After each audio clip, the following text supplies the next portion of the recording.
主到。不知岳西郡主到访，下官有失远迎。赵大人多礼，倒是我突然来访，惊扰了大人。哪里，郡主客气了。此次到访是因瘟疫一事。不瞒郡主，下官收到宁家消息的当天，已经找大夫确认了瘟疫一事，当即将此事上报朝廷。只是宜州路远，还未收到上面的旨意。可现下百姓仍聚集在一起，瘟疫只会传染得更严重。可宜州地处江南腹地，并无多少士兵镇守。若是百姓知晓瘟疫，一旦发生暴动，我们根本就压不住。可赵大人知不知道，不止宜州，若是在等旨意的期间，让瘟疫流传出了城，危害到了其他州县，只怕不只是百姓暴动这么简单了。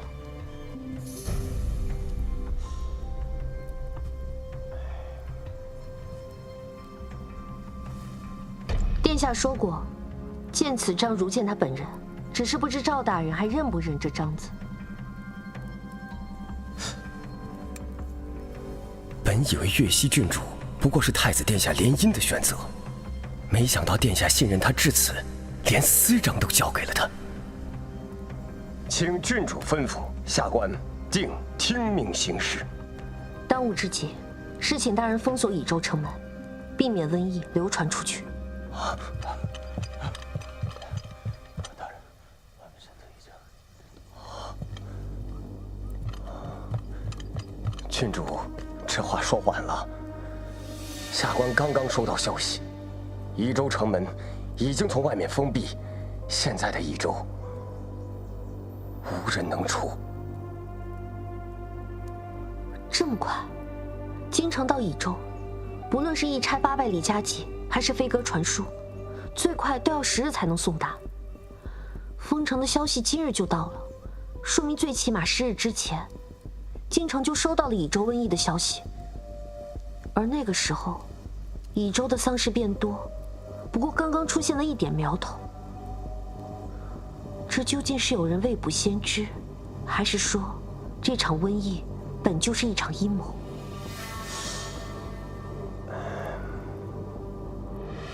其他几个都送过来了。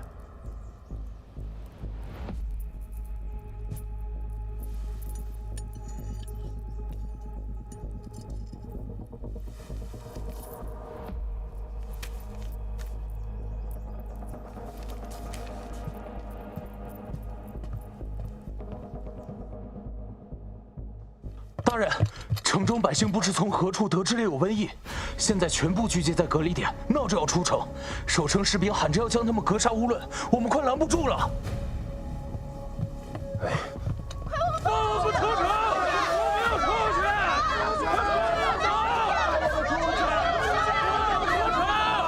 放我们出去！臣以为宜州人口数10万。一旦因为疫情引发暴乱，3城的城卫军怕是也难以抵挡，还请圣上调兵提前镇压防范。臣以为瘟疫自古死者10有89，此乃天灾，非人力所能治愈。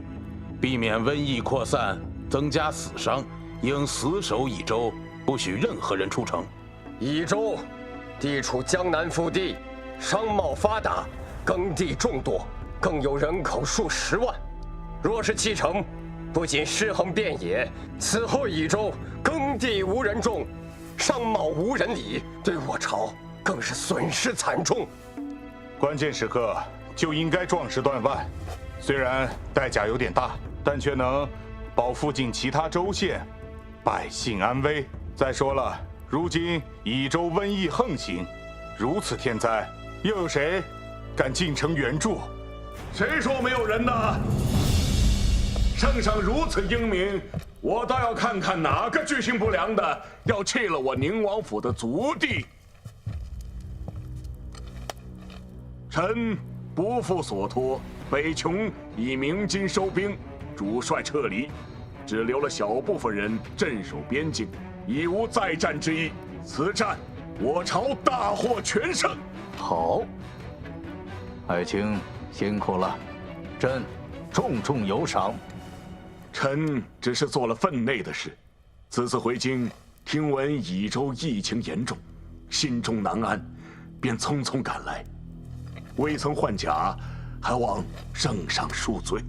哎，无妨，爱卿担忧家人乃人之常情，何罪之有啊？既然爱卿回朝，那你对益州的疫情可有对策呀？回陛下，臣以为必须驻扎重兵防守，这样能防止疫情蔓延，防止百姓暴动。但是益州不可弃，若弃了益州，百姓人人自危，恐怕产生暴动啊。若益州可弃，其他城池皆可弃。若在此开了先河，如果疫情一旦泛滥，那我朝便救不了一人，守不住一城，此损失巨大。陛下，千万不能开这个口子呀！宁王说的轻巧。益州疫情泛滥，如此严重，又有几个人愿意冒着生命危险前去城中救助？臣愿前往。哼，可光您一人可不行。若要派人，那便只能增兵。各军队均驻守边疆，所隔甚远，御林军守护皇上的安危，皆不可轻易调动。臣这次大胜归来，特准了北疆将士常年未归家的假，此刻已经在城外，臣尚未解散呢。带了多少人？5万人。你这是私自带兵入京？你耳朵是聋了吗？我只是准了将士们的假，让他们一同陪我回京，而且我为了急匆匆的面见陛下，所以才未将他们解散而已。哼！爱卿刚从前线回来，理应休养生息。目前益州的疫情尚未明了，爱卿实在是不可以以身涉险呐。哎，不如这样，另派他人领了你这5万精兵前去支援。爱卿，你看如何呀？这，儿臣愿带宁王前往。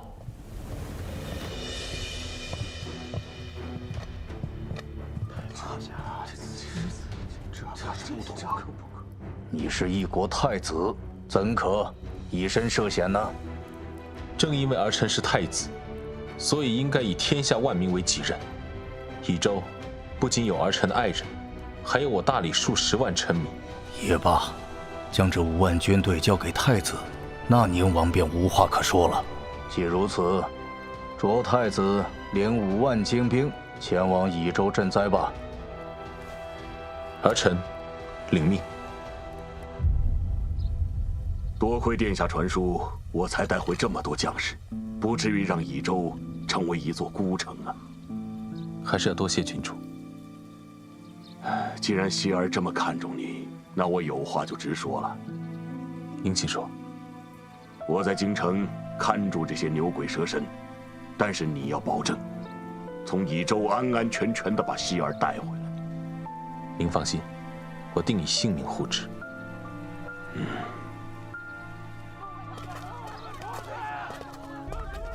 郡主，虽然城门被封，但我有办法送您出去。你能送我1人出去，但能送宁家那么多人出去吗？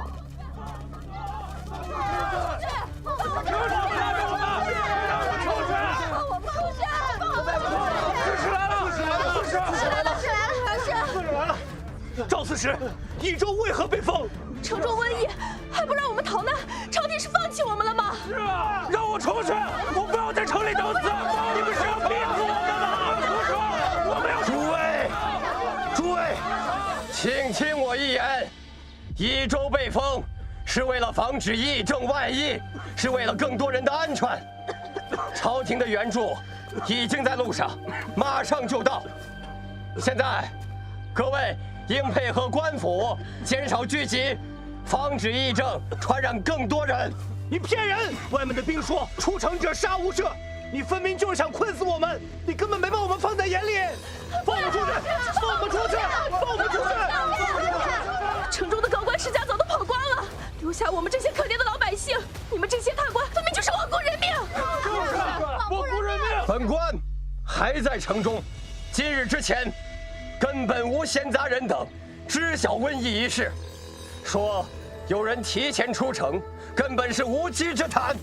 赵大人的意思就是，你明知道益州有瘟疫，故意瞒着我们这些老百姓喽？我看赵大人就是故意借着想留在这里的幌子，欺骗我们这些老百姓了。那些有钱人都跑光了，放不出去！放不出去！放不出去！放不出去！放不出去！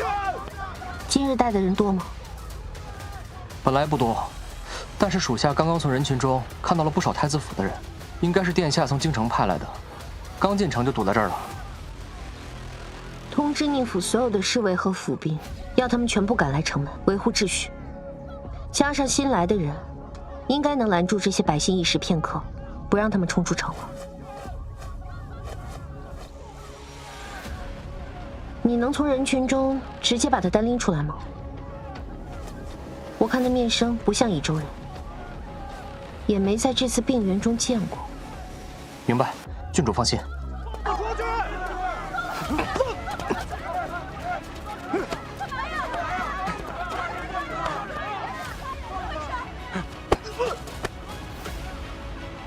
我在萧旭府上见过你。不可能，你不可能会发现。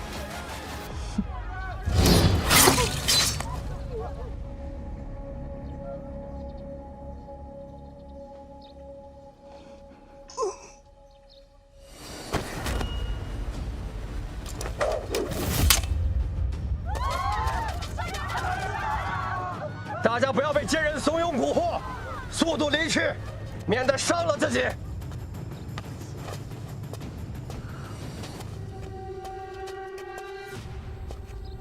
外面驻守的军队说，出城者杀无赦。你们不是想出去吗？我就帮他一把，看他能不能活着出城。赵刺史拦着你们，是怕你们自寻死路。你们以为你们人多，城外的士兵就拦不住你们吗？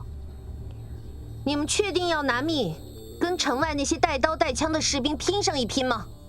那你说怎么办嘛？出城是死，留在这里也是死，那让我们怎么办嘛？是吧？是不是？大家说是不是啊？放不出去！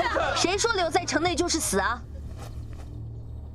此疫症不是不治之症，太医和大夫们都在研究治疗之法。若你们出去后发病，试问，又有哪个大夫敢接诊？又有哪个大夫能比城中的大夫更加知晓治愈之法？更何况朝廷的援助已经在路上了，未染病的人，只要听从官府的安排，就不会被传染，也不会有性命之忧。你又是何人呢？你怎么能保证朝廷来的是援兵，而不是来困死我们的？就是啊！况且那些有钱人都跑了。就是啊，不知道是真的还是假的。是啊。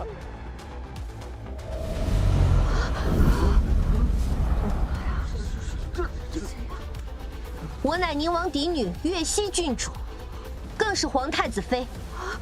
只要我还在城中，只要我的父王和未婚夫婿都还活着，就无人敢弃益州城。真的假的？岳西郡主，太子妃，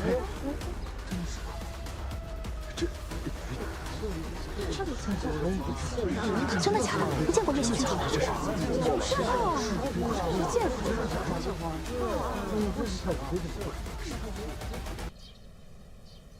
郡主，你刚才也太厉害了，特别是您将那个挑拨离间的奸人斩杀的时候，简直跟个杀伐果断的女将军一样神气。说实话，刚刚那么多人盯着我，腿脚发软，头皮发麻。还是像现在这样什么都不想才适合我。逼着一个社恐大庭广众之下演讲，简直不是人干的事儿嘛！郡主，目前城中百姓们已经安顿好了，只是这城中药材极其紧缺，还有重症患者的治疗因为缺少人手，这都是大问题。徐太医，别急，总会有办法的。哎，那臣告退。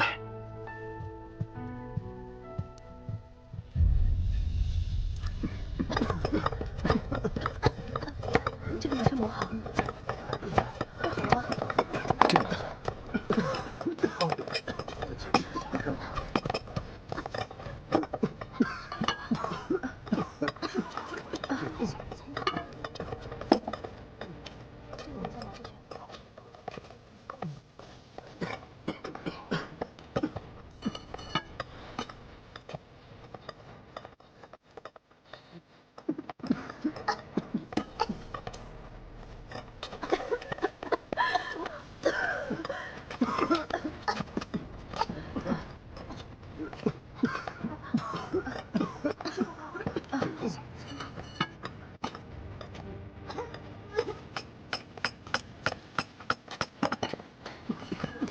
这个拿去煎。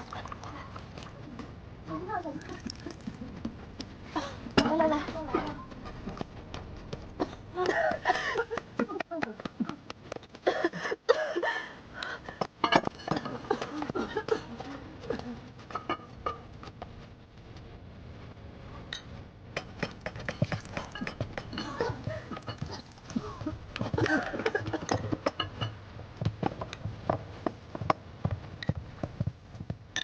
好些了吗？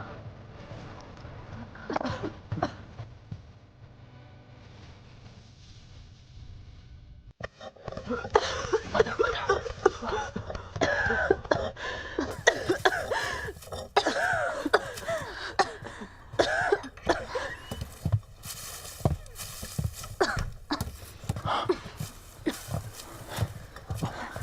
见过郡主。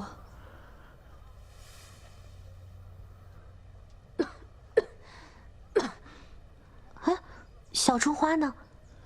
我给她带了糖葫芦来。小春花昨夜病发，没能救得过来。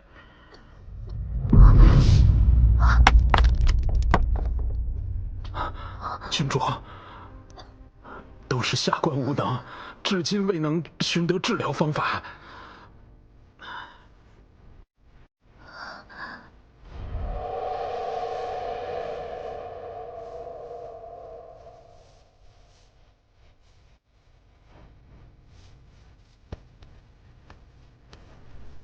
好了，姐姐真漂亮。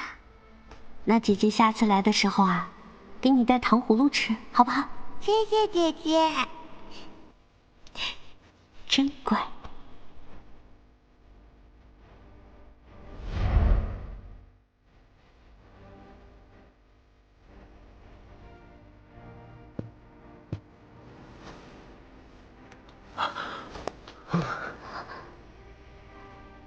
若是这场令如此多无辜之人失去生命的瘟疫，不是天灾而是人祸，我定要让背后之人付出同等的代价。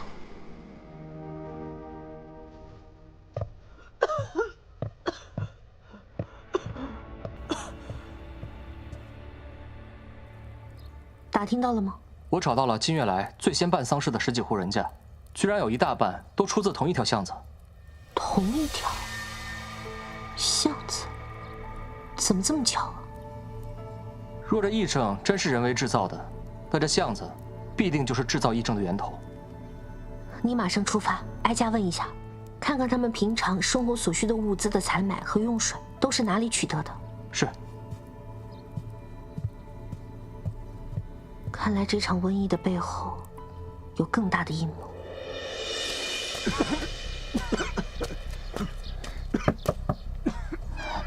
敢问大娘，你们最近采水在什么地方？哎，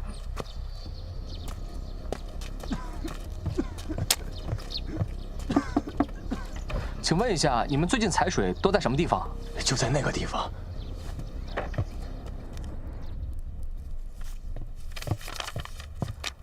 郡主，打听到了，静安巷位于西市，大部分人采买物资都会去西市。静安巷的尽头有一口很大的水井，普通人家院子里没有水井的，都会去那里取水。水井，那去水井看看。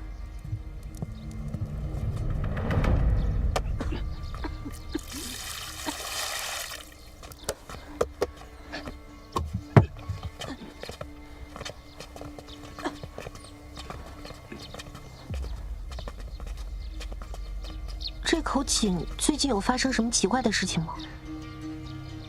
奇怪的事情？啊，对了，刚刚还有个婆婆抱怨到，说之前不知道哪个破屁无赖将不要的旧衣服扔进了井中，大家都骂了好久。旧衣服，去请徐太医过来，让他带人验验这口井。是。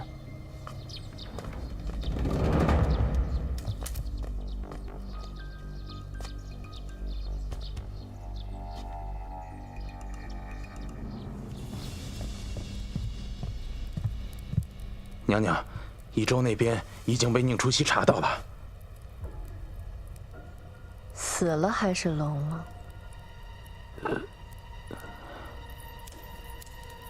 我要你们有何用啊？一群人斗不过一个小丫头片子，还有脸来见本宫？他还是杀了不就完了？这么简单的事还来问我？废！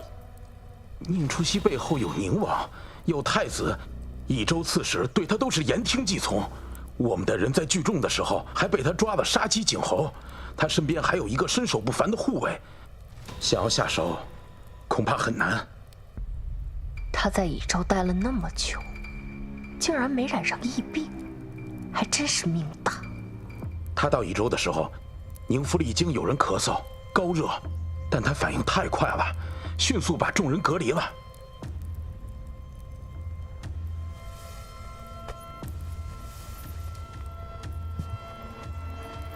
我不管你用什么方法，让不该说话的人统统给我闭嘴！是。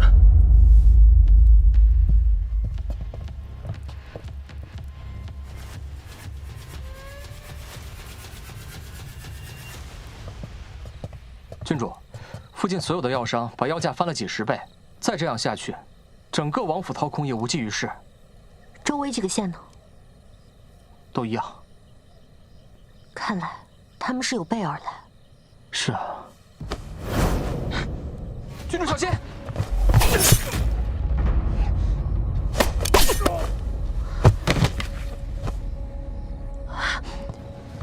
怀流，你怎么样？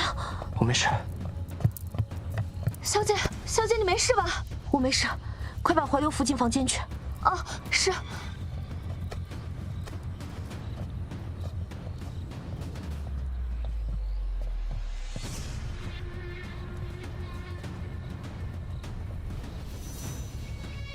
得将宁府所有的侍卫和下人全部再筛查一遍，说不定还有其他的暗桩。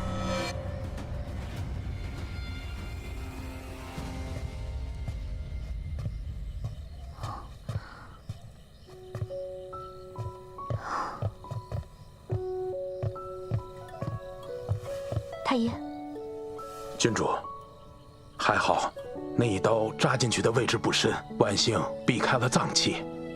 再加上治疗及时，怀流已无生命之忧了。那这伤不会有什么后遗症吧？哎呀，郡主放心，臣先开几服止血消炎的药来，后续慢慢调养即可痊愈。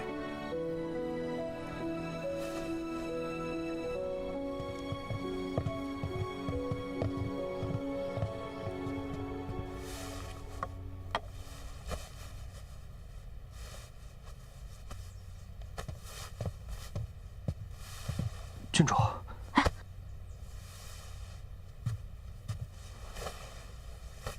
属下如何担得起郡主行此大礼？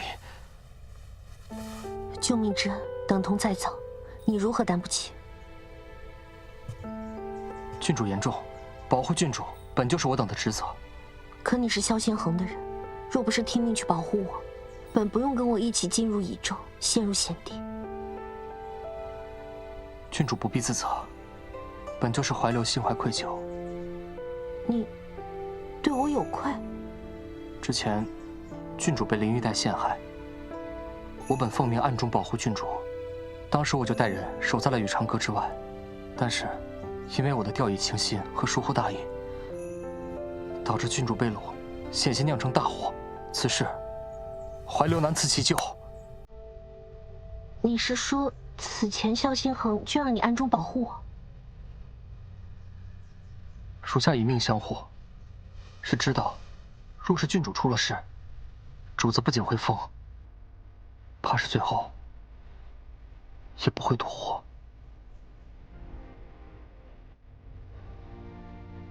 属下越郡，本不该跟您说这许多，但属下只是希望，郡主不要因为属下受伤而心怀愧疚，也希望郡主千万要珍重自己。谢谢你告诉我这些，但无论如何，你救我的这份恩情也是实打实的。小姐，小姐，收到消息，殿下他们已经到城外了。不好了，不好了！玉安堂出事了。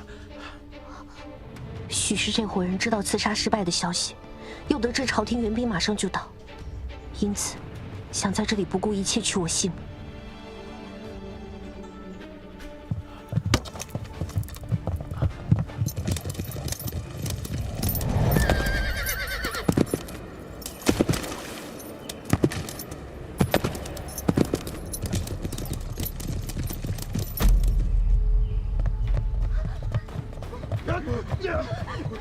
若是一会儿刺客进了玉安堂，我会掩护郡主向前跑，郡主只管往城门附近跑。城卫军和主子应该马上就能赶到。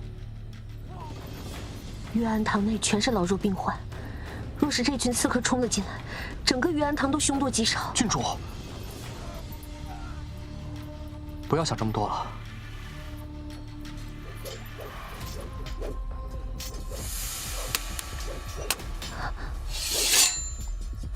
郡主准备好，一会儿我让您跑，您就立即往前跑，千万不要回头。别动了，还不赶紧走！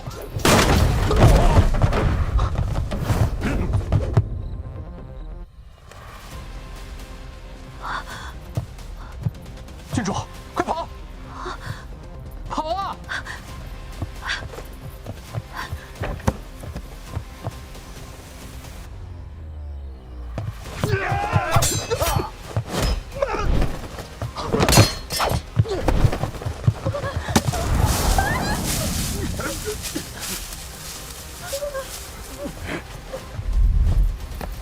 跑快一点，跑快一点，跑得再快一点！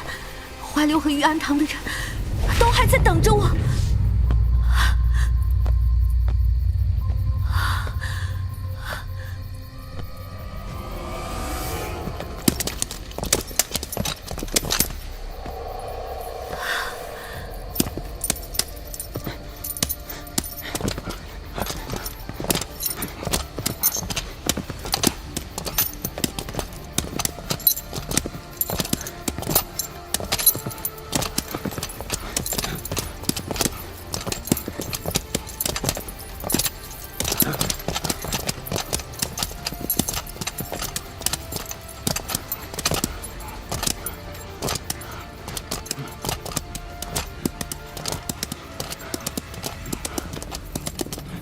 希儿，撤！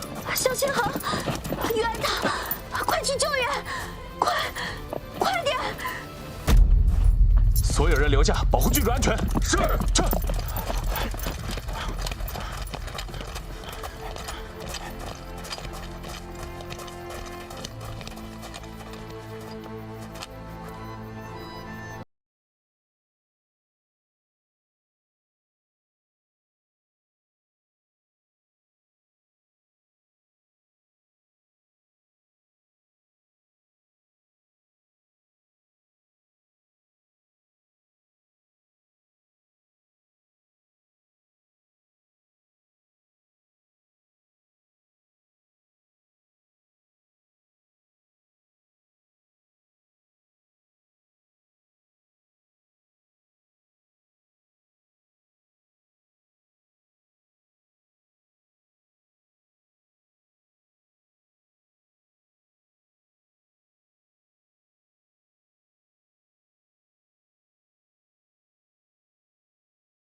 殿下，这次瘟疫是有蹊跷，牵扯众多，殿下还需多加小心。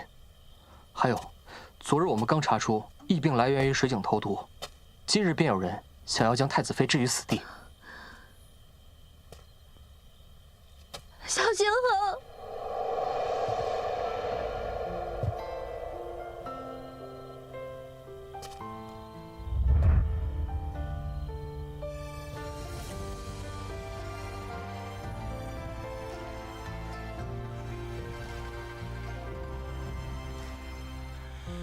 只是一眼，于世人间，山海万千，不再鲜艳。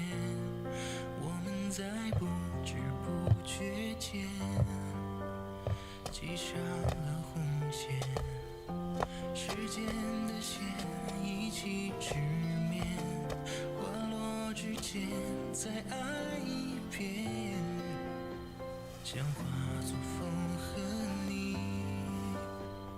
缠绵，走过了四海八荒，穿越了人海苍茫。怀流，怀流没事，只受了点轻伤。玉案堂内众人也都无事。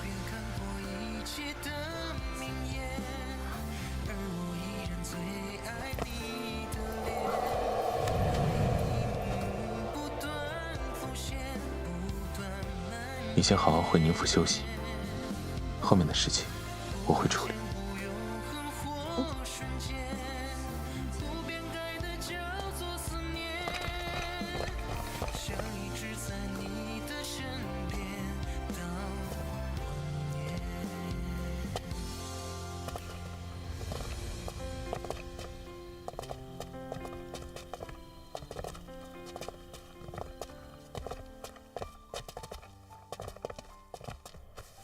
小姐，你这是要吓死我！我就一天没跟着你，你怎么又出事儿了？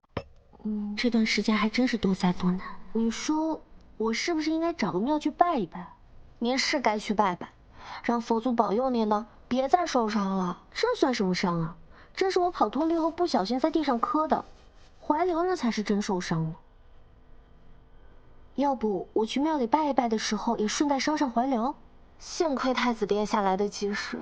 要不然，是挺及时的，还挺帅的。你说谁帅？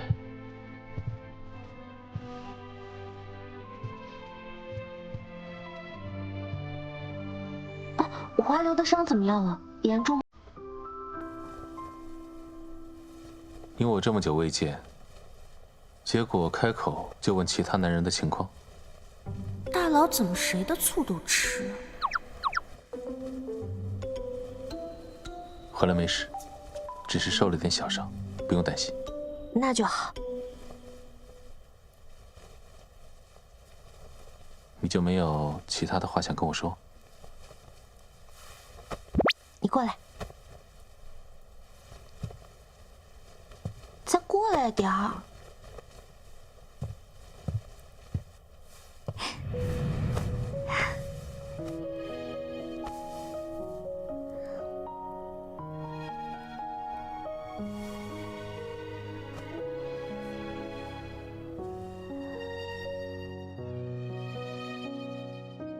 小星河，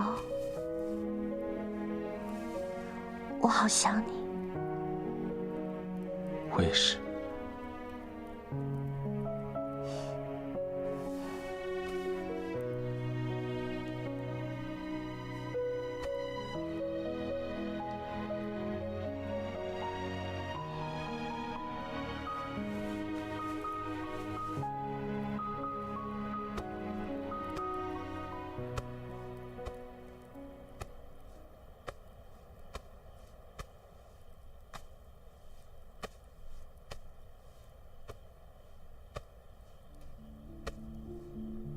小星河，我好像知道什么叫一句话可以定人生死，一句话可以夺人性命的感觉了。那种情况下，以一人性命镇住场面，这是最好的选择。而且你杀的那个人，也不是无辜的。你没有错。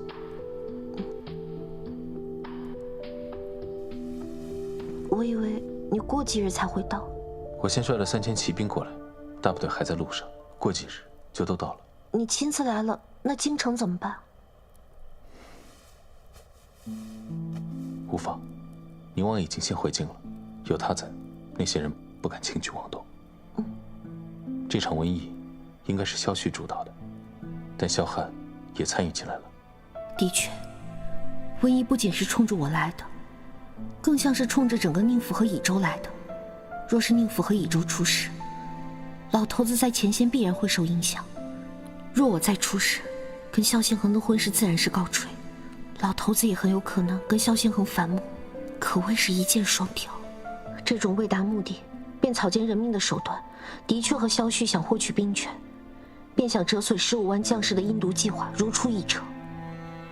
那萧汉又是怎么回事？我已经派人查过了，封城那日煽风点火剩下的2个人，与这2次刺杀你的刺客是同一拨人。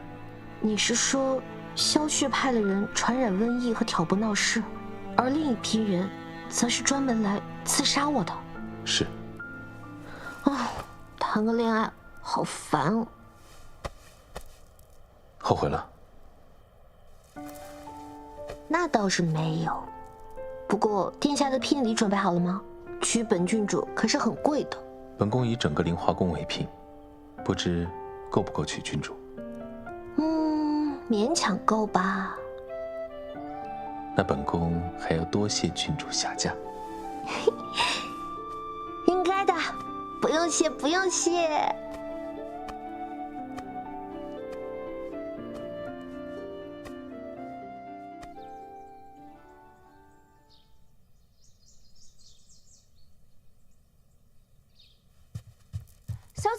小姐不好了，府外被一群世家子包围了，他们叫嚷着要让小姐出面呢。急什么？有大佬在，还轮不到我出面呢。安心躺平就是啦。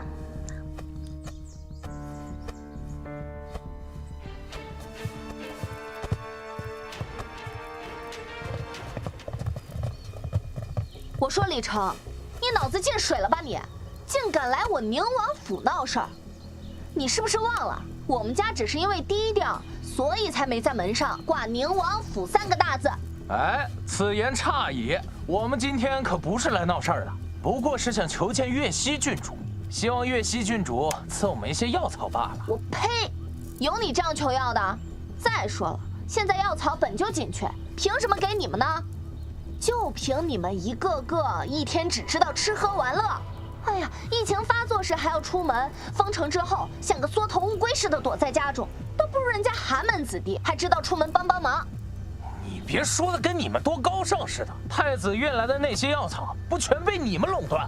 咱们都是世家，不能光你们吃肉，我们连口汤都捞不着吧？对呀，污蔑当朝郡主，可是等同诽谤皇室，轻则流刑，重则斩首。你可要想清楚了再说话。你少在这吓唬我，我们不过就是想见岳西郡主，求她手中的药救家中长辈而已，难道行孝道还错了？走！我的手，我的手啊！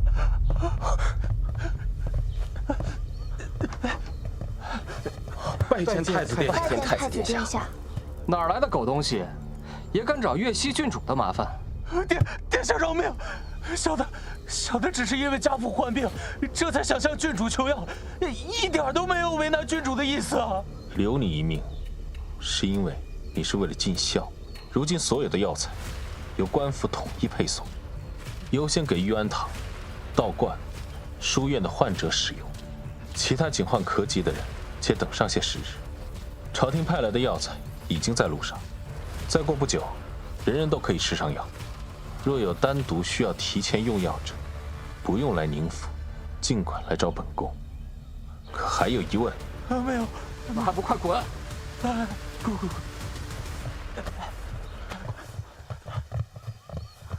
多谢太子殿下为宁府解围。职责所在，不用多谢。既来了宁府，就没有不拜见宁老夫人的道理。老夫人可还方便？来，请。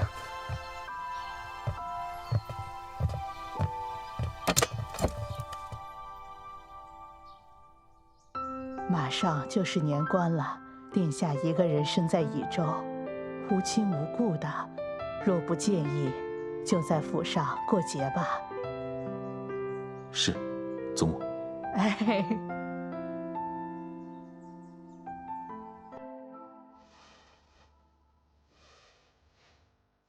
祖母，怎么还没成亲呢，你就改口了？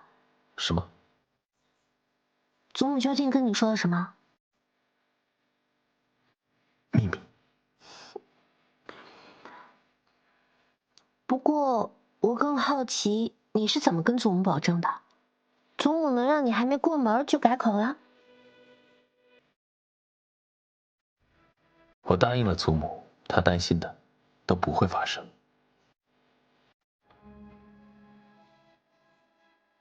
啊，对了，祖母还让我来府上过年。祖母还真把你当自己人了。早晚都是一家人。那我的家庭地位不是有危险了？有你，才有家。主子。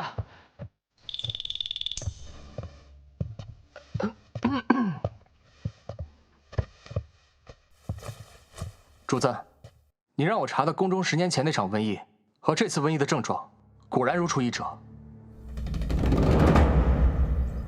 10年前瘟疫，难道是小说中我还漏了什么重要信息吗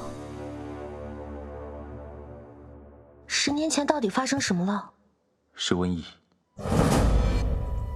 卷宗记载，那17名宫女死前半个月，先是先后出现发热、咳嗽、高烧，再然后就是呼吸困难，这些病状跟如今益州城的瘟疫一模一样。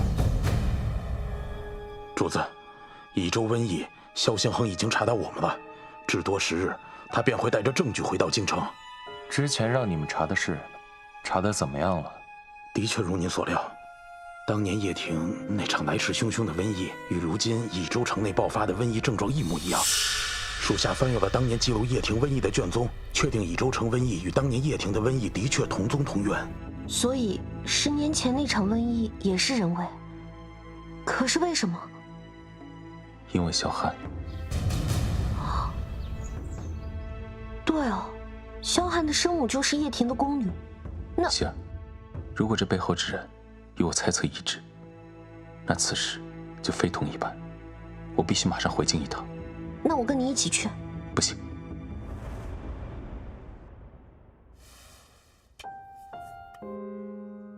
如果你觉得危险，就不想带上我，那我就必须去。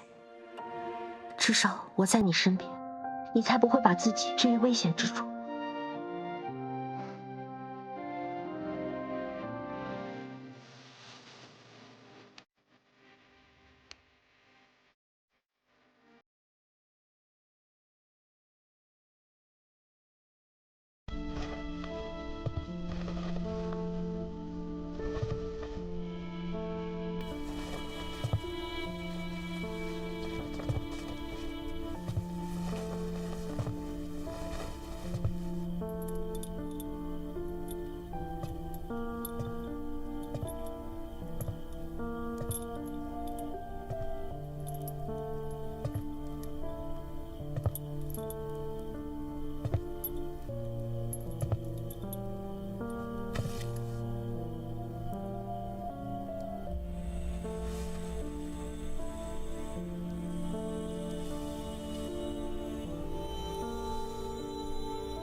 小汉，你今日又在玩什么新游戏？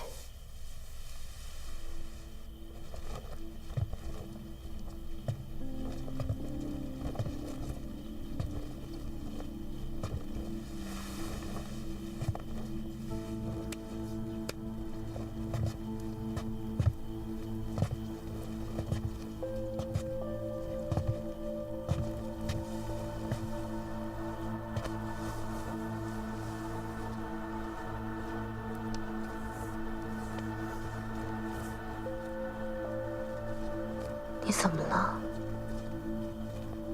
本宫知道，最近的计划都有不顺，但是那又怎样呢？我们已经等了这么多年，也不差这一个。乙州瘟疫只不过是个引子，萧星恒，他不会得意太久的。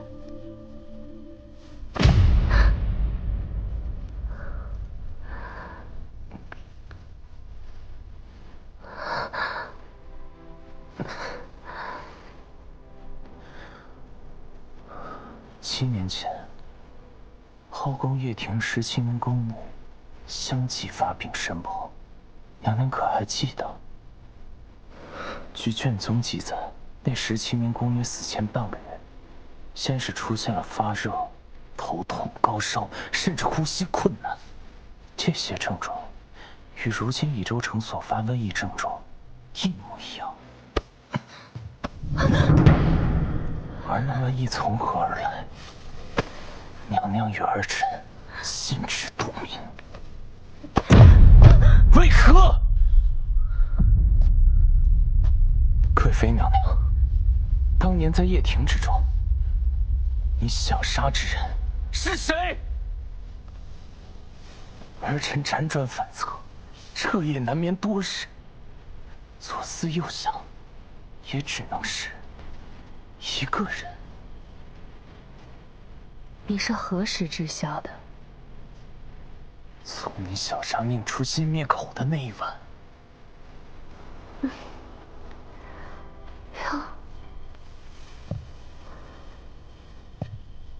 这么早啊？那你为何现在才来问本宫啊？你想听什么？是不是想听我说我不忍、不愿、不信？的确，除了小心求证，我也曾试图说服过自己，这不过是巧合。可是贵妃娘娘，这益州城百姓的瘟疫，只能出自于娘娘之手，要我怎么能不信？为何杀我母亲？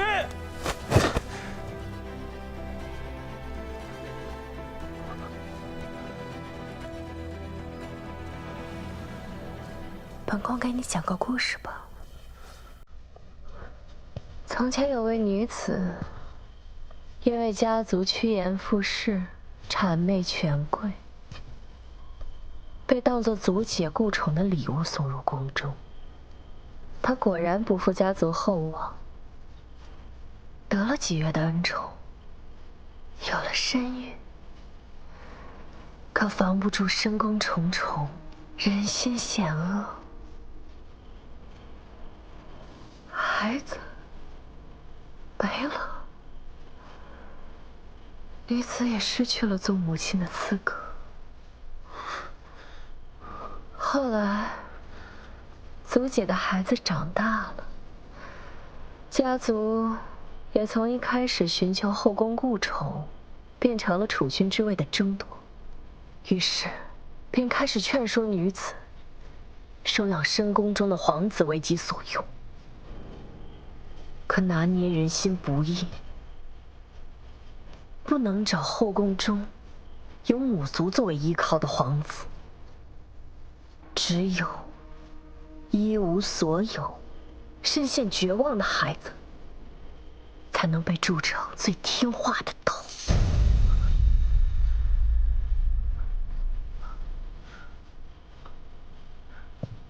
我需要你，绝不会让你有任何退路。所以，杀了我的母亲，那是因为她该死。身为宫女，却有了皇子，即便是本宫不动手，她在这深宫也活不久。所以，从一开始就是算计。你说过，你从来不相信任何人，但你竟相信我不会杀你，真是可笑。10年前，我以为你是我深渊里照进的一道光，你却也是将我推进深渊之人。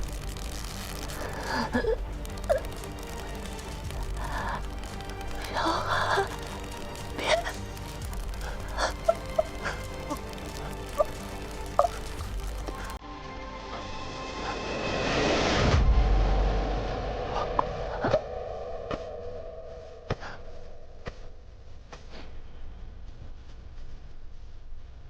你知道吗？从见到你的第一面，我就从未将你当过一母。别怕，黄泉路上，我会一直陪着你的。等我。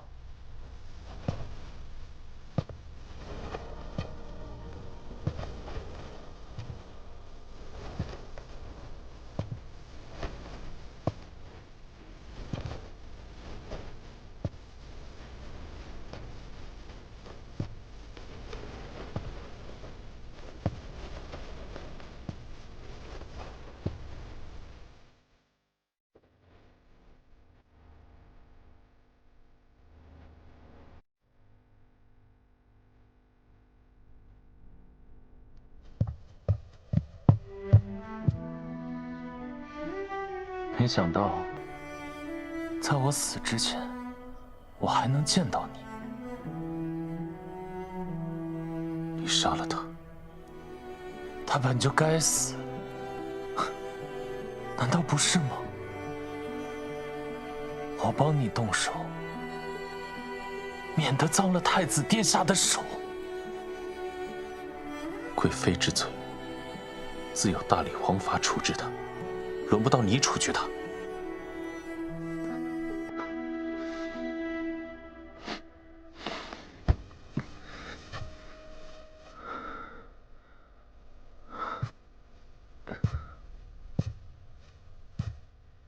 小心好，你知道吗？我恨那个造成我母亲一生苦难的男人。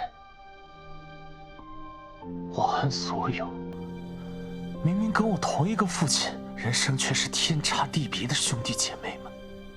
我恨这个宫中所有趋炎附势、美上欺下的人。我也想尝尝把人民捏在手里的滋味。有时候我还真挺羡慕你的，小星河。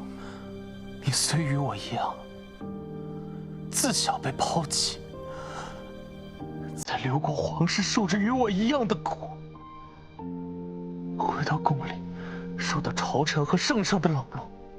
可是你却比我幸运，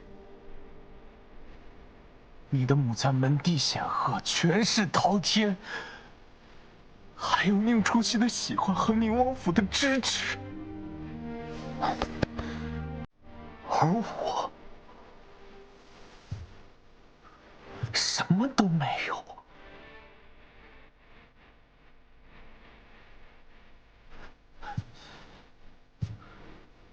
就连我最爱、最信任的人，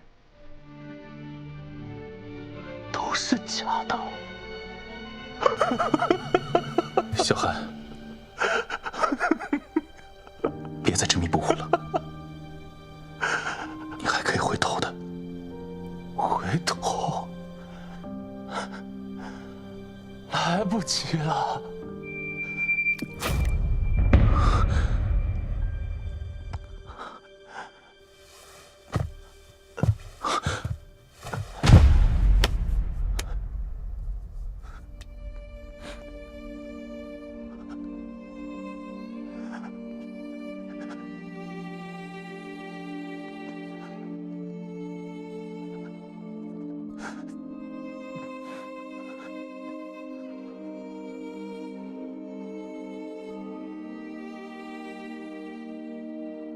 从今往后，有我在，就不会有人敢欺负你了。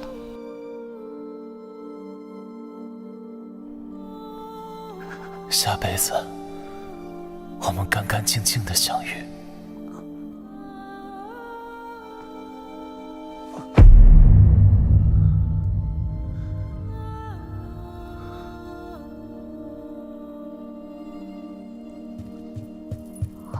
们。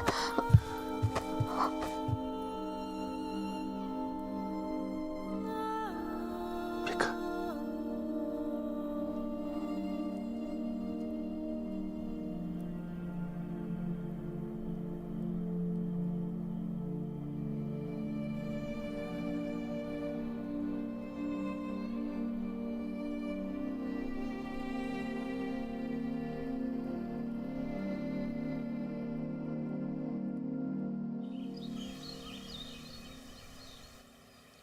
这是从北疆运来的剑茅草。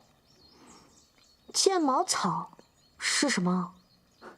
北疆人有用剑茅草煮水的习惯，他们认为剑茅水不仅能驱寒，还能辟邪，所以好些人在遇到没事时，便喜欢煮剑茅水沐浴，或者在严寒时用以驱寒。难道这就是治疗瘟疫的药？不好，我已经拿了一些给太医，让他给乙州病患的士兵先喝下了。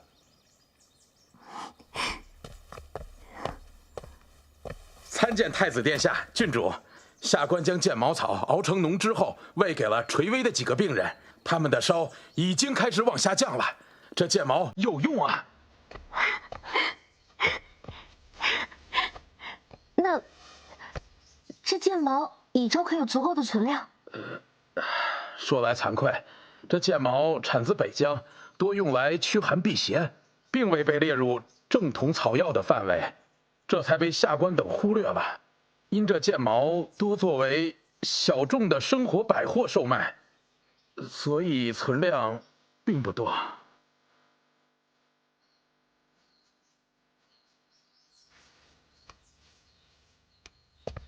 无法，我已经令人去将周围几城的存货先调到乙州集邮，一会儿再去给其他几州去信，让大家一起帮忙，令朝廷亲力从北疆运送剑茅过来。这样，这疫情有了治疗方法，解封乙州不过是时间问题。既然这剑茅草出自北疆，看来孙贵妃这一次的计划，萧许也必然参与其中。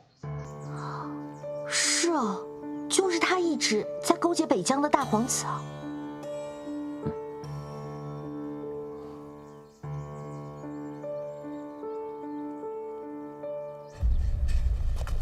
太子和郡主给大伙发救命的药草了，大家快过来领啊！快，乡亲们，快过来领药草啊！谢谢，太好了，太好了，谢谢，谢谢，太好了，有救了！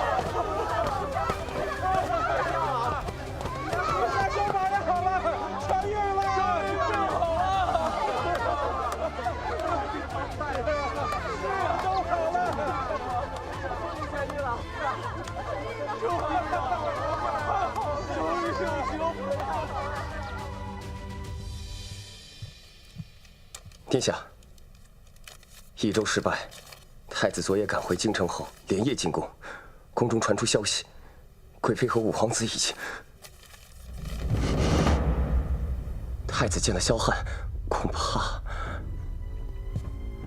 怕计划要提前了。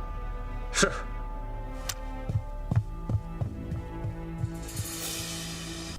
陛下，该喝药了。朕命不久矣。陛下洪福齐天，龙体一定会很快痊愈的。这是老天爷对朕的惩罚。瘟疫是老天爷对朕的警示，朕逆天而为，注定有此一劫。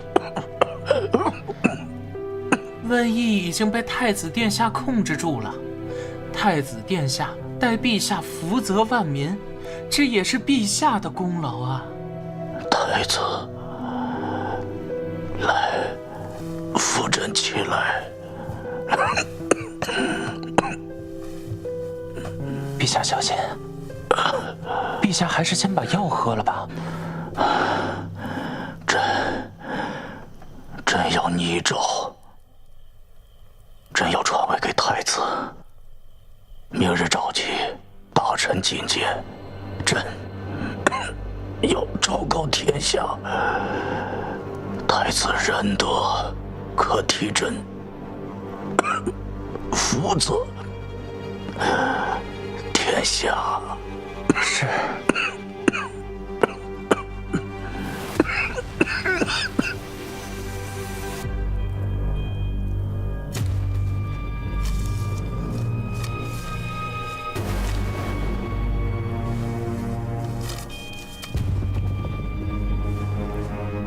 今日是你们执行的最后一个任务，只许成功，不许失败。是。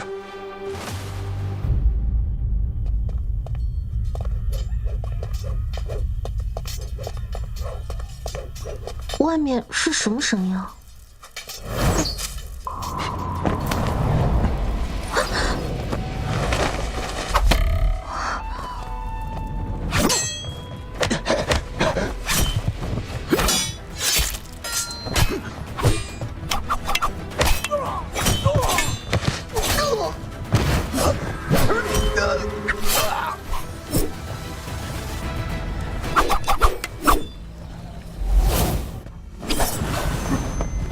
怀流，上！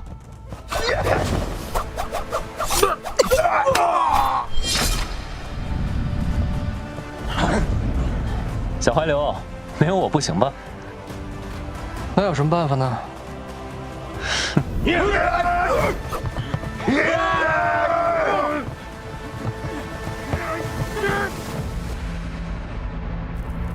外面到底什么声音？嗯。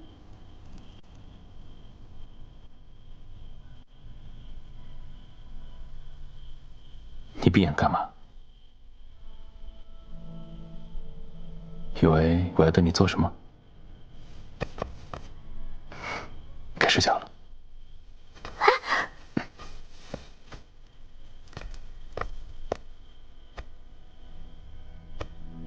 然后，少年找到了属于他的鸢尾，守着他的花，永远幸福、快乐的生活。嗯，这怎么听起来这么耳熟啊？有吗？分明是你拿我讲过的故事揉在一起瞎说的。好吧，被你看出来了。快睡吧。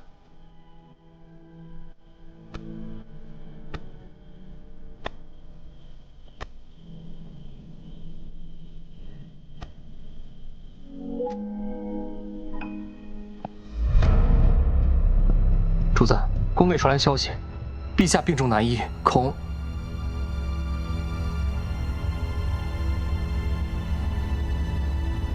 年寿难永。萧旭是怕陛下突然薨逝，太子会名正言顺的继位，所以才迫不及待的动手。萧旭既然已经有所行动，怕是已经留有后手了。明日你要赴的不是皇家戒宴，而是一场鸿门宴。鸿门宴罢了，比起刘国为质，不足为惧。明日恐怕会有一场恶战，太子府也难以幸免。怀六，明日一早我离府之后，你便送郡主回宁王府，务必看到他进门之后再离开。主子，那你呢？只要他安然无恙，我便没有软肋，萧旭赢不了。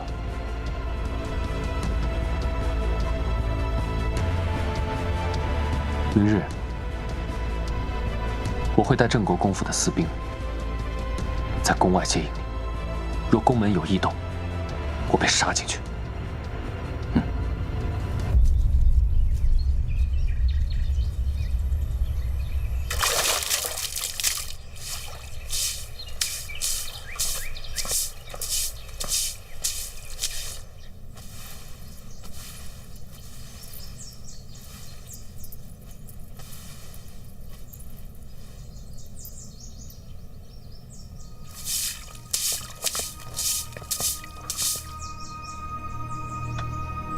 怎么有种暴风雨来临前的宁静感？郡主，哎，怀流，怀流，萧敬腾呢？怎么今天起来就没见着他？主子今日有事外出，特命属下留守府中。主子说，郡主自乙州回来，离家多日，想必会思念宁王。待郡主醒来，便让我护送您回宁王府。怎么突然要我回宁王府啊？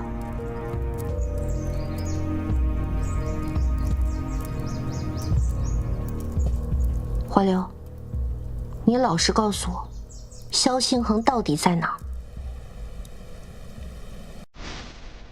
太子殿下到！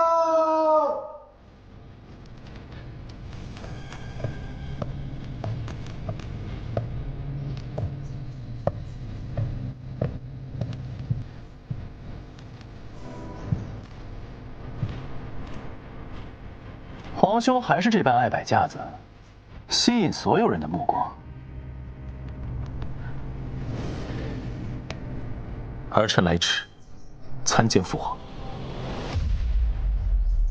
事情的前因后果便是如此，所以主子一定得先护好您，才能心无旁骛地对付萧旭。怀流，你帮我办件事。郡主尽管吩咐。本郡主今日要在威园大设宴席，宴请百官家眷，共赏威园盛景。主子这还在，您就开席不合适吧？你想什么呢？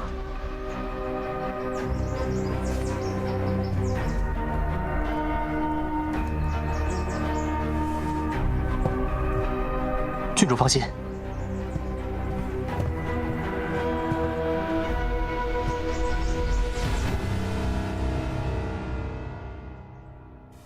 不算迟。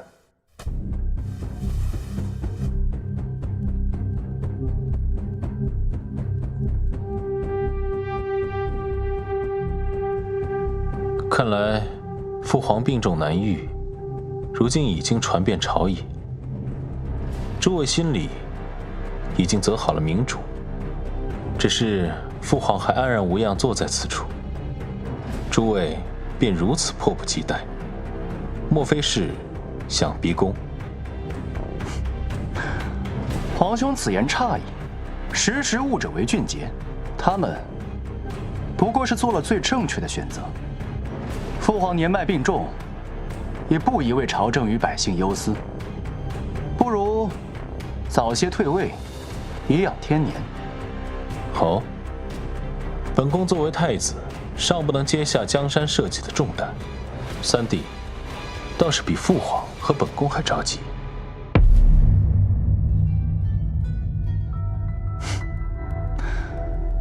无妨，皇兄如今也就只能逞逞嘴皮上的功夫了。父皇，儿臣认为太子名不符实，碌碌无为，难堪大用。今日结宴，儿臣恳请父皇废黜太子萧心恒，改立储君。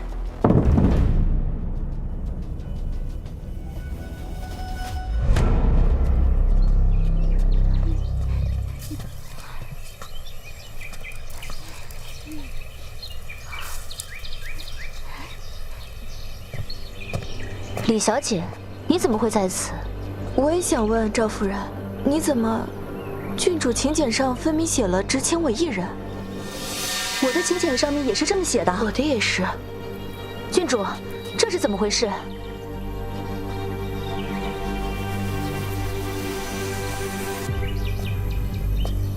宴请之事，是本郡主欺骗了各位。今日请各位前来，是想借各位的命，解我夫君危困。快！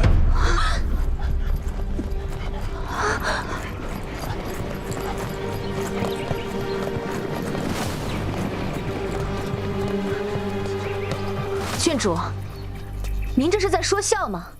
我们这里这么多人，您是要把我们都杀了吗？赵夫人说的是，不过，我今日可以杀了你，明日也可以杀了他。这样间错开来，既不会显得太慈悲，也不会显得太残忍。我们都知郡主仁慈，救了无数瘟疫的百姓，又怎会滥杀无辜呢？就是啊，很不巧，本郡主很是善变。平日里葬不了花，但今日葬得了你。若各位夫人好好配合的话，倒还是有商量的余地的。岂有此理！我今日就要出去，你能奈我何？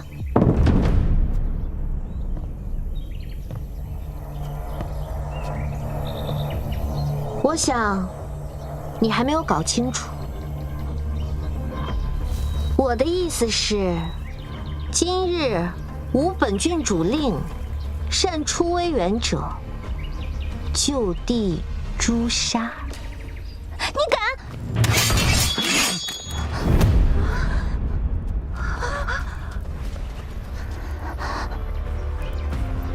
你可以试试，我敢不敢？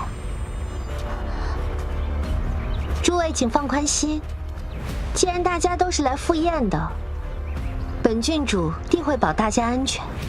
至于多久能回府，相信不久后就会有结果了。萧旭，谁给你的胆子啊？直呼太子的名讳？太子，父皇，您忘了，儿臣刚说了，废除太子，改立储君。一国太子，其实你说废就废，说立就立的。你可将朕放在眼里？你可有问过满朝的文武百官？文武百官？诸位大人，既然父皇都问了，那便请诸位来说说，这太子可不可废？陛下，太子自归国之后碌碌无为，毫无建树，又体弱多病，极易早夭，不宜继承大统。赵夫人，赵大人不过从五品官，他的俸禄怕是难以支撑这账本上的流水吧？我不知道你在说什么。陛下，太子从小入刘国为质，只怕早已胸无大志，难当大任了。李大人这外交使臣做的倒是称职，与他国臣子的来往信件有数十封，卖国求荣，真是无辈楷模呀。陛下，太子长于刘国，难保不会包藏祸心，又从未学过治国之策。若是太子继位，大理100年基业，只怕要断送于此。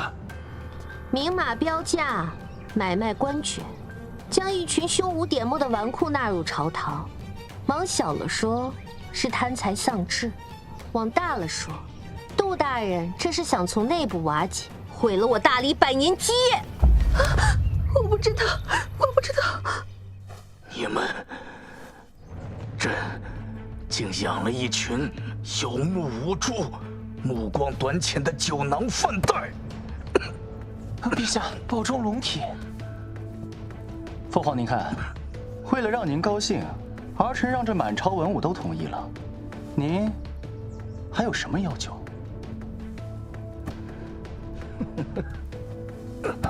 太子碌碌无为，毫无建树。那一周的瘟疫是谁带兵前往？是谁查出瘟疫之源？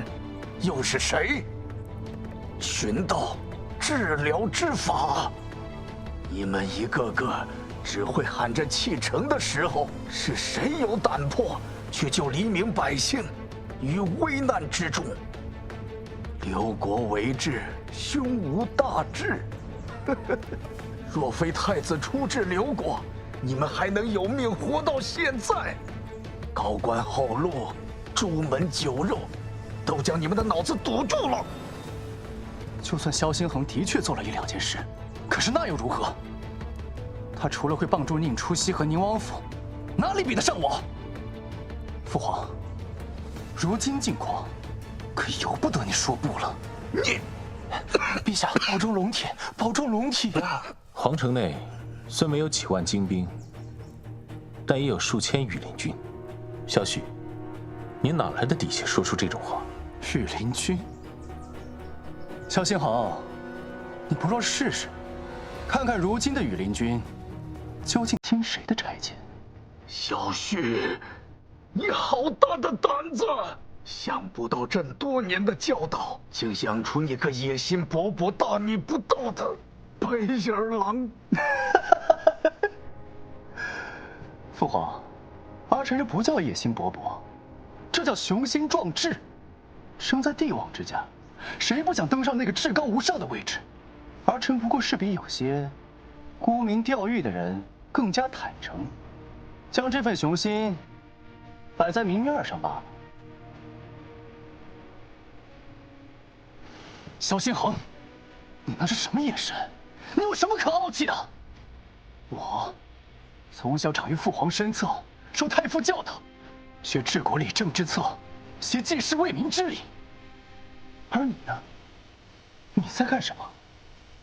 你在刘国卑躬屈膝，仰人鼻息，艰难求生，过得连狗都不如。萧星恒，你一个为治归国、徒有其表的太子，凭什么与我争？就凭他的心胸和气度，凭他行事磊落光明，凭他临危受命带兵救益州，他就比你更当得起这大理君主。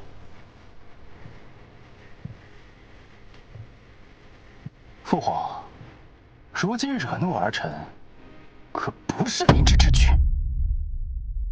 如今皇城内外皆是我的人，只待儿臣一声令下。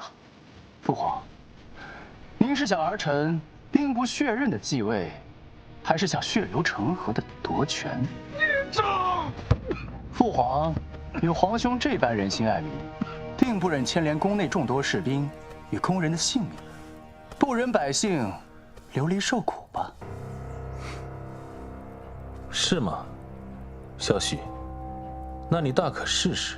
一声令下之后，你还有没有那个命，活到你继承大统的那天？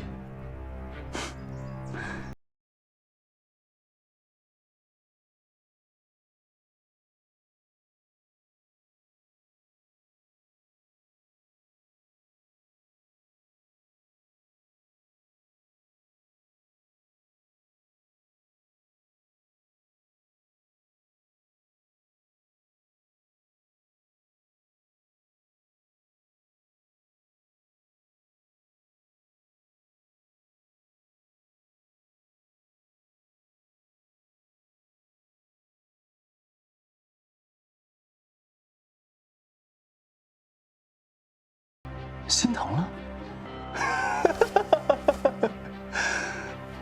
不如这样吧，臣弟与皇兄做笔交易，倘若皇兄能劝父皇拟下诏书禅位于我，臣弟保证定将宁初曦完好无损地还给你，让你们双宿双飞，如何？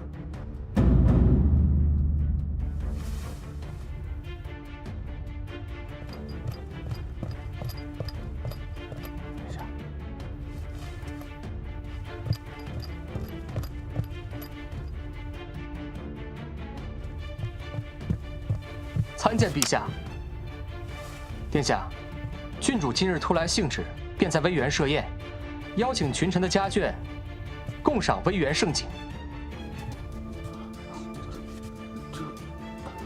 因您一早出府，未能提前与您商议，擅自借用，特让属下来告知您一声。无妨。本宫的威园，就是他的威园。他想什么时候用，想怎么用，随他心意。是。除此之外，郡主还让属下给各位大人带句话。今日，若萧星恒没有毫发无伤地出现在威园接我回家，那么整座威园的人都会与我一起为萧先恒陪葬。这什么？这郡主怎可如此做呀？就是啊，这报！宁王带领5万精兵逼向皇城。说什么？再说一遍！宁王带领5万精兵逼向皇城。滚！这不可能！这绝不可能！哎呀，这不是说宁王的兵还在关外吗？怎么这么快回来了？将这个逆子给朕打入地牢，听候发落。退朝！这可如何是好啊？各位大人，你们可要想清楚，威远里还有各位大人的母亲、夫人、女儿，在威远等着你们去接他们。尔等宵小，勿以强权逼迫我等就范。天理昭昭，真相总有一日会大白天下，吾愿以死明志。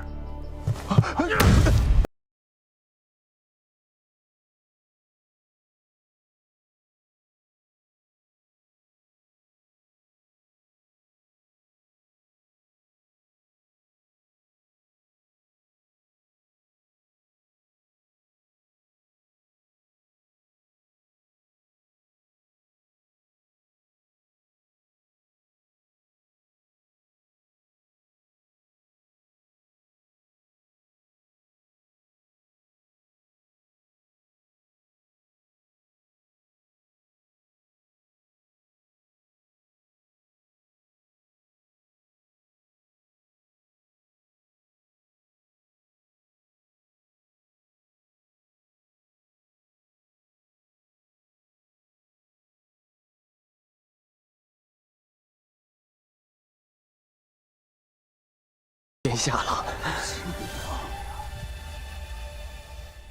朕知道，你心里边一直恨朕。虽然你嘴上从来没有说过什么。自从母后走后，儿臣心里就不知道什么是恨了。朕已经拟诏将皇位传于你。但是朕希望你留你三弟一条命。他犯的可是谋逆之罪。可他毕竟是你的亲弟弟啊！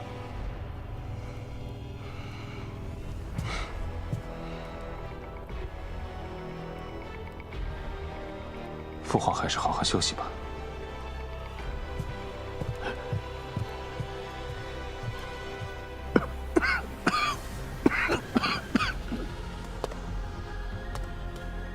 三皇子萧绪现赤夺其亲王位，贬为庶人，流放冀州，终生不得回京。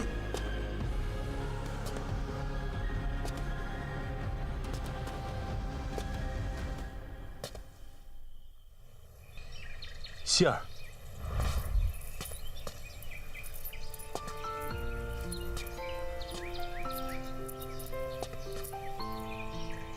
希儿，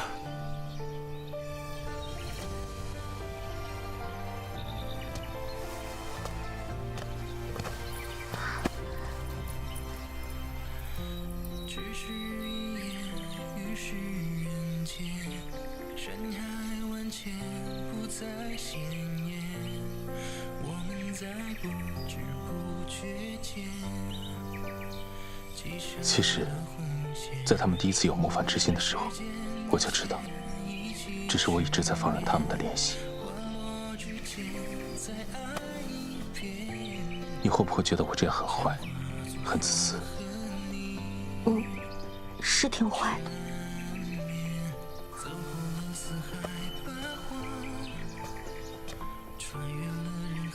那你会讨厌我吗？不会，我还挺喜欢的。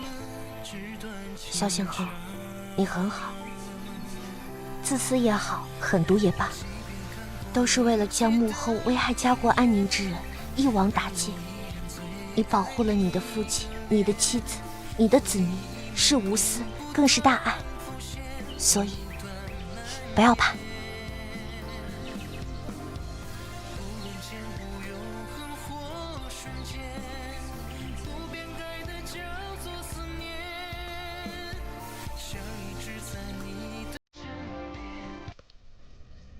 萧旭今日就将流放益州，且终身不得回京。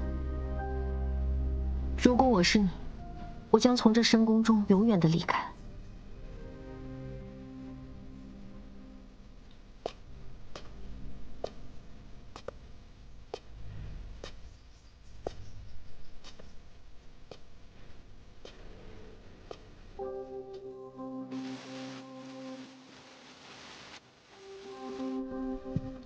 旭哥哥，玉儿来了。玉儿会和旭哥哥一起，不会让你孤单的。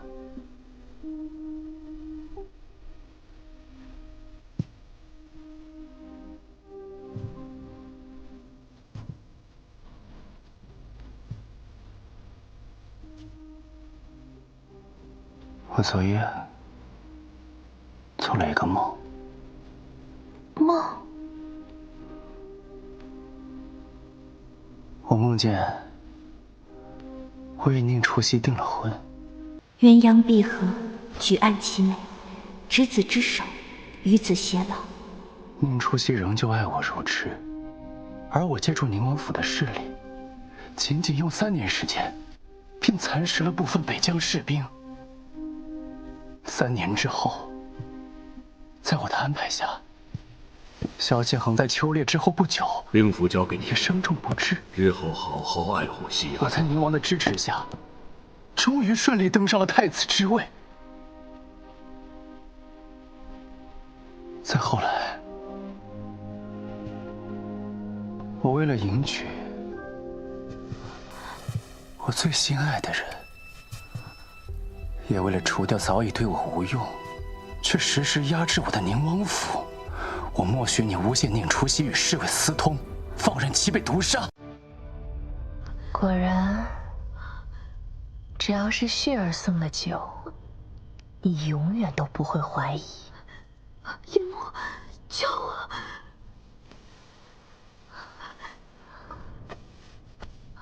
旭儿，为何要这么想不开啊？你为何要服毒自尽啊？只要你肯听从于我，这后位早晚都是你的。你为何要这么心急，做出这种傻事啊？不过今天，就算你死在这儿，也不会有人看见的。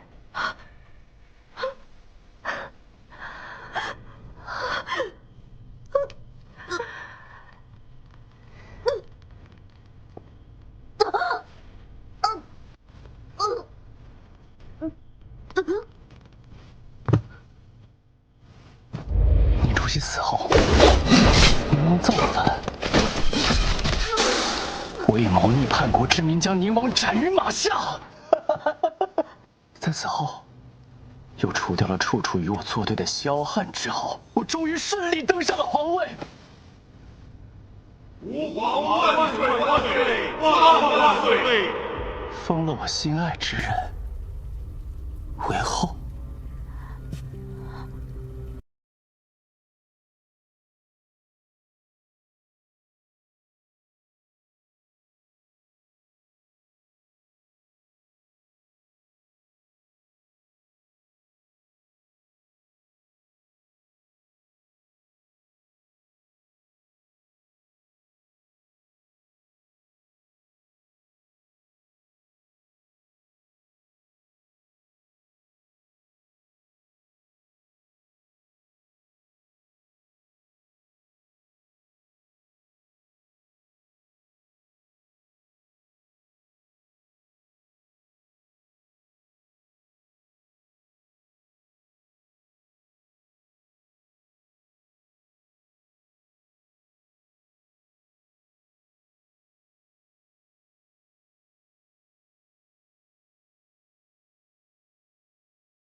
对不起，是我对不起。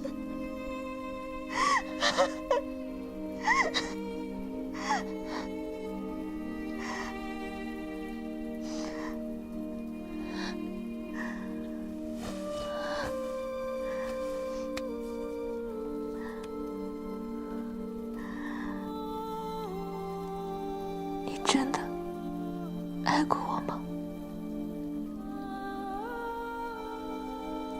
或许爱过吧。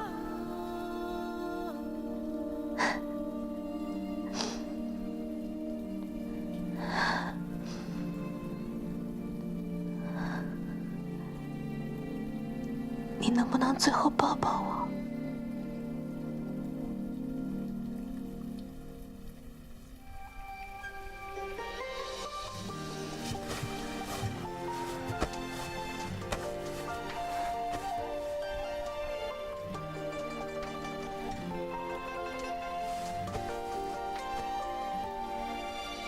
青色起，镜中人不曾知迷。问风月，一滴泪眼照眉宇。余生都着你，相思不可及，像是一场梦不留痕迹。别故人，如遥可曾见君兮。往来生，愿沧海浮萍朝夕。青丝落入故里，弹针指一句。天涯若追寻，就别意难平。是非结果是图文中的心，凉薄了记忆。何必为无情之人心要是无意？居然是美是梦中的光景，大梦中回忆，秋风起，枫叶落秋意。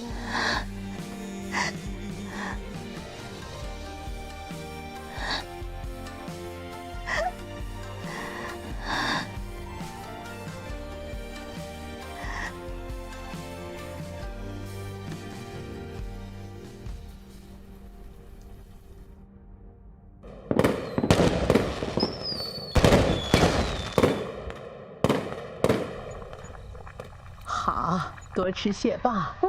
真好吃。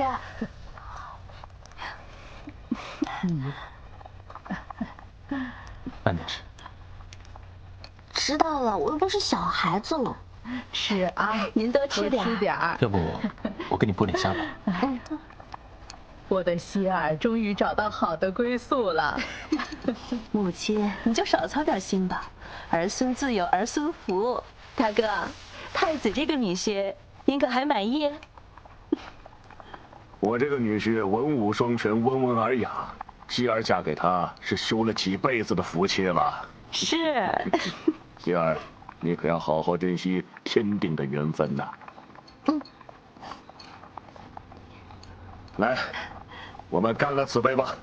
来，干杯！干杯！干杯！那可不般配着呢。吃菜吃菜。你尝尝这个，尝尝这个。真好吃。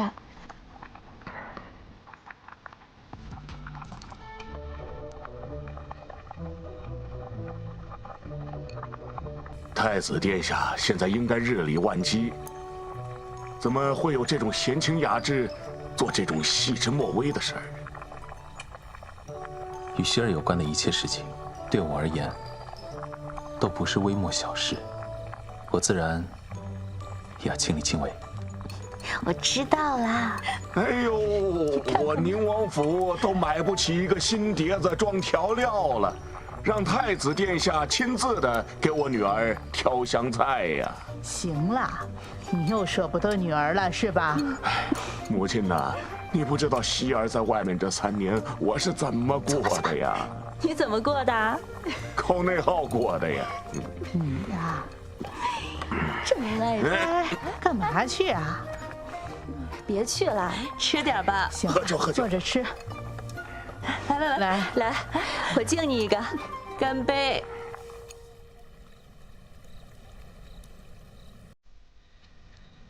为什么我觉得今晚有点不真实？喝多了吧你呀？应该没醉。毕竟我现在怀里抱的是真实的。萧星豪，你看，天上有什么？有星星。星星发光，是为了让每个人都能找到属于自己的那颗星星。那地上有什么？有你。我也有你，萧星豪。虽然你的过去我不能感同身受，但是从现在开始，我会是你的最佳听